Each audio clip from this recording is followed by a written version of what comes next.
வணக்கம், என் பேர் மகா டெல்லி கணேஷ். நான் நடிகர் டெல்லி கணேஷோட பையன்.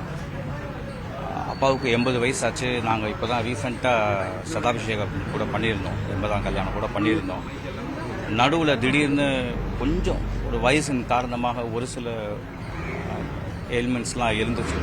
அண்ட் ட்ரீட்மெண்ட் எல்லாமே போயிட்டே இருந்தோம். நேற்று நைட்டு சடனாக ஒரு மாத்திரை கொடுக்கலாம் அப்படின்னு சொல்லி எழுப்பும்போது மூமெண்ட் இல்லாமல் இருந்தது. அதுக்கப்புறம் டாக்டரை கூப்பிட்டு நாங்கள் செக் பண்ணும்போது டாக்டர் கன்ஃபார்ம். ஸோ அதுதான்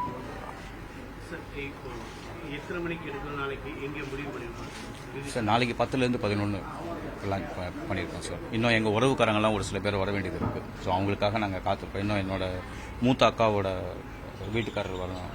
ஸோ அதனால் நடிகர் சங்கம் வருவாங்க. ஸோ எல்லாருக்கும் நாங்கள் வெயிட் பண்ணுறதுனால தெரியப்படுத்தியாச்சு சார். தெரியப்படுத்தியாச்சு. ஏற்கனவே உறுப்பினர் வந்துட்டு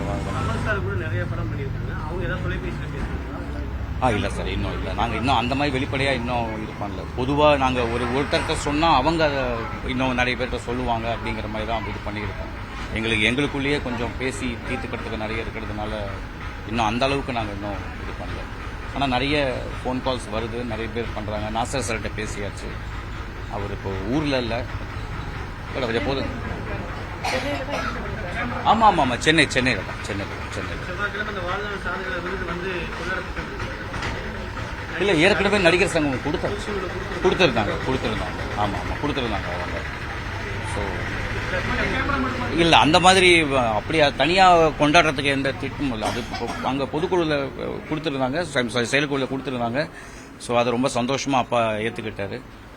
அண்ட் இது திடீர்னு நடந்த ஒரு சம்பவம், நாங்கள் எதிர்பார்க்கவே இல்லை. இது எங்களுக்கு இதுக்கு முன்னாடி இந்த மாதிரி ஒரு இன்டிமேஷனோ இல்லை கொஞ்சம் ஜாக்கிரதையாக இருங்க அப்படிங்கிற மாதிரியான ஒரு இன்டிமேஷன் இல்லை. கொஞ்சம் உடம்பு முடியாமல் இருக்காரு அப்படிங்கிறது தான் தெரியும்.